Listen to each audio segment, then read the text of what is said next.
Hey everybody, happy Saturday. Today is Saturday, the 24th of February. It's the last Saturday in this month, and of course, the last Saturday in Black History Month. And we'll be bringing you on this day in Black History soon. But I'm Marilyn, and of course, I'm doing this as a way to stay connected and to continue to do what I do on Saturdays. It's difficult to just cold turkey stop.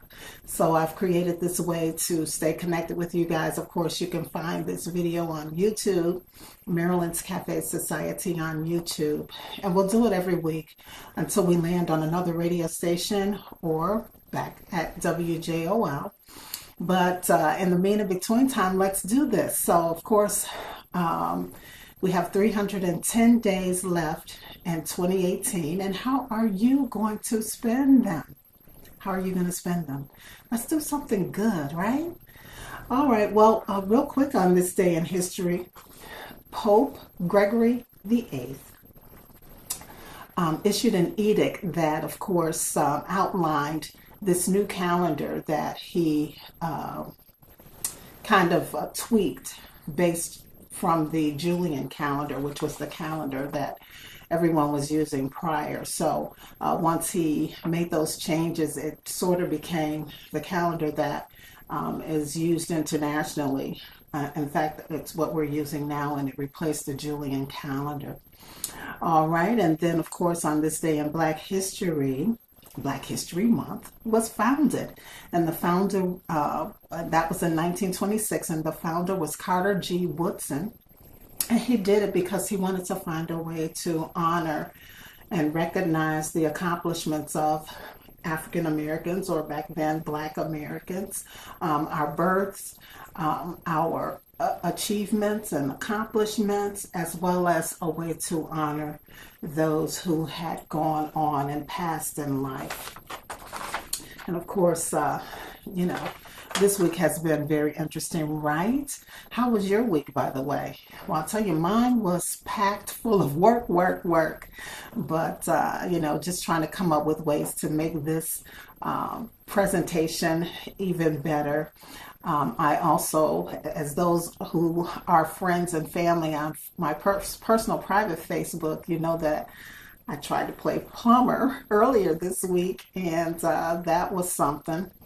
And then, you know, I just, for the past week or two, just kind of been feeling a little down and out, you know, forcing myself to be cheerful and smile.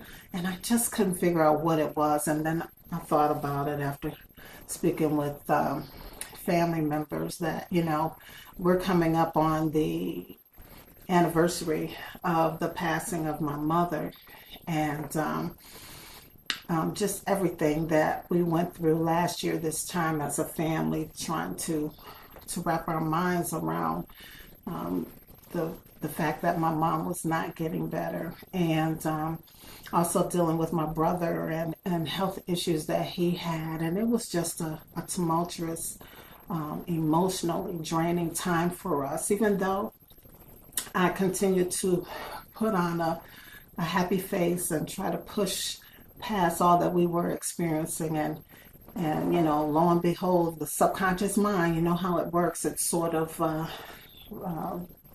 kind of going back there. But keep us all in your prayers as we get through the next several weeks and months, and continue to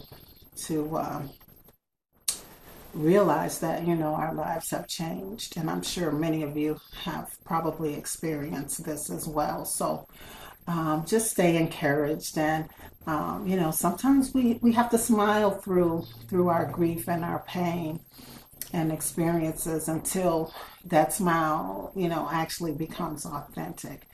All right. All right. Well, anyway, I just wanted to share that's kind of what I've been dealing with, and hopefully encourage some of you guys to get through whatever it is you're experiencing as well.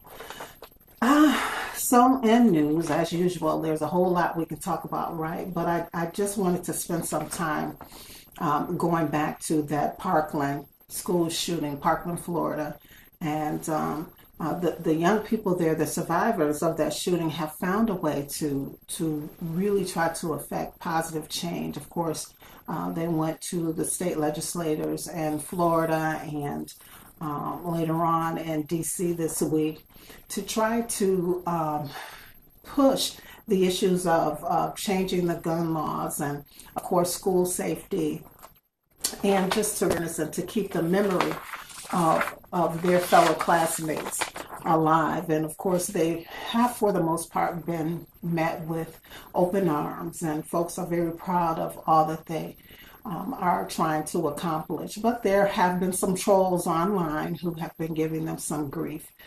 Nevertheless, they are continuing on, and as a result of their efforts and efforts of others, the government will be passing some legislation that will pump millions of dollars into school safety programs, and hopefully we hope the money is spent wisely by, of course, placing highly trained security officers and police officers in schools. Yeah, this is just what we have to do in this day and age. Of course, hopefully they'll be bringing in some metal detectors.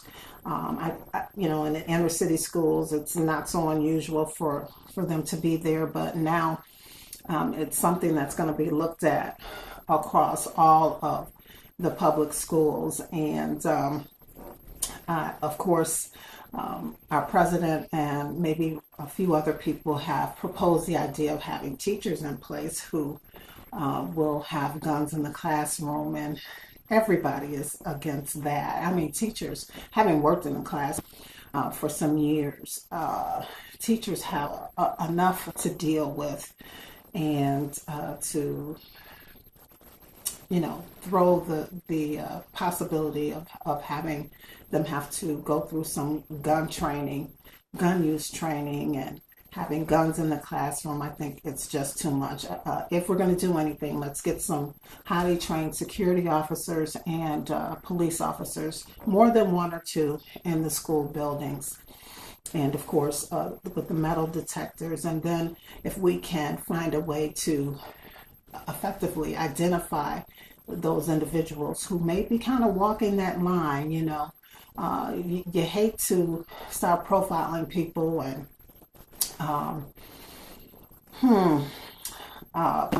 undue pressure on folks, but just to be able to figure out who might be potentially a danger to other students and society in general. If we can do something, put something in place to better effectively evaluate those individuals who may have some psychological issues that could, again, detrimentally affect society. All right, and then of course, other issues that still need to be on the table are better gun control and safety laws. And yeah, I think that's the biggest thing, just dealing with the NRA. All right, enough of that. I've spent enough time this week trying to stay up on what's been happening in that arena with that issue. I did want to also sadly bring this out because I hadn't heard a lot about it, but I found it buried in the pages of a newspaper, and that is the fact that there was a report that came out of, I hope I say this right, Maiduguri, Nigeria, alleging that on Monday, this past Monday, the Boko Haram fighters have attacked yet another school and have taken more than 100 girls from the school. Now, the Yobe state officials have come out and acknowledged that that story is true, but they say that it was roughly 50 young women and girls who are not accounted for, but parents from that school have gone to the government there and have pushed the fact that no, there's more than 100 young girls and women who are not accounted for and who are missing. And so there they are dealing with a horrendous situation. Remember, 4 years ago, the Boko Haram fighters took 100 or so girls from their schools, and oh, what's the name of the city? Chibok. So, and I believe last year or a year and a half ago, they did, there was a report out that more than half of them ladies had been found and accounted for and are undergoing some counseling and so forth. But yeah, let's keep them in our thoughts and prayers as well. All right, in business news, Airbnb is adding what they call Airbnb Plus to their roster, and this program will become another tier of what they offer in terms of properties, and they're hoping to immediately locate properties in 13 cities that will focus on the higher end, or the echelon of what some folks expect in comfort when they use Airbnb. They are also hoping to be able to offer up to 75,000 new properties in over 50 cities worldwide by the end of this year. So we'll see how things work out for them in that respect. And also, really quick, as we get into just a little bit of entertainment news before I wrap up, did you see Jimmy Kimmel the other night? He is so funny. I catch him whenever I can. But anyway, Oprah appeared on Jimmy Kimmel, and she made it clear that she does not plan to run for president of the United States at all. Not at all. Of course, he made jokes about it, but she is very serious and said she was very shocked and surprised at the reaction of everybody. Now, I'm thinking this may have been a rerun because that whole situation happened about a month ago. But anyway, it was my first time seeing it. And of course, she talked to him about her new film that's going to be released in a couple of weeks. It's called A Wrinkle in Time. And she stars in it. And it's about three witches, and it's going to be good. So, of course, maybe next week we'll spend some more time on that one.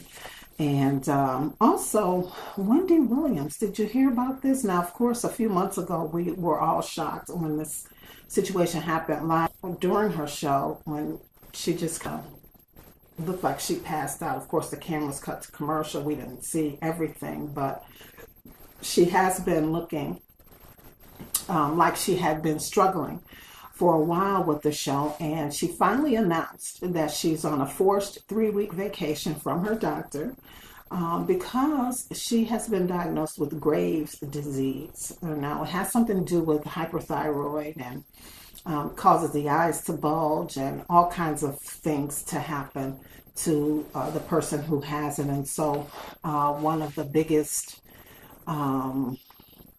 prescriptions for it is rest. And so she's going to be resting in the next 3 weeks. So to all of her co-hosts, you'll just have to be happy with some of the reruns of the Best of Wendy shows that you'll be getting in the next 3 weeks. And we're hoping that she'll be back soon. All right. Are you ready for Cafe Talk?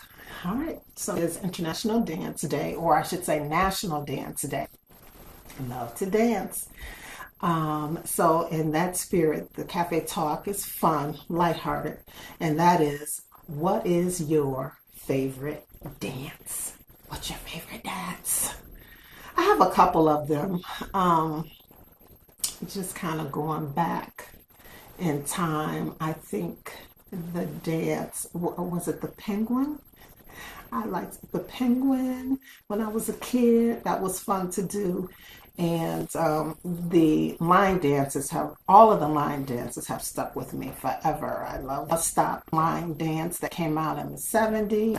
All the other ones that come out since then. Now, I have to admit, what is this, 2018? So at least in the last 5 to 10 years, it's been difficult for me to keep up with the new ones that have come out, but I try my best to learn whenever I'm somewhere and everyone's doing them. So I'd have to say all of the line dances or the group dances as they're called in some places, are my favorite. So I want you to chime in. Go to Facebook, Maryland's Cafe Society on Facebook, and share what your favorite or favorite dance is, or you can go to Twitter. We'll get it posted on Twitter so that you can share what your favorite dance is there as well. And remember to go to Maryland's Cafe Society on YouTube just to check out these videos. And I may get to the point during the week where I will post a video, especially when time is short. We have some time constraints right now with how much or how long I can go on the videos, but as we get more professional, I should say, we'll be able to do the Passion for Fashion and some other ones. But in the mean in between time, I may during the week just do a quick Passion for Fashion segment or something on the YouTube channel. So make sure you go there and subscribe. It's Maryland's Cafe Society, all spelled out together on YouTube. Okay? All right, everybody. Well, have a great week. I got to tell you what love is. And love is, for now, today, we're going to say love is to dance. All right?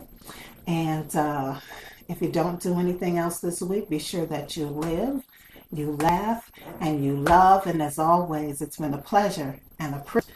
And we'll hook up again real soon. Peace, everybody. Great week.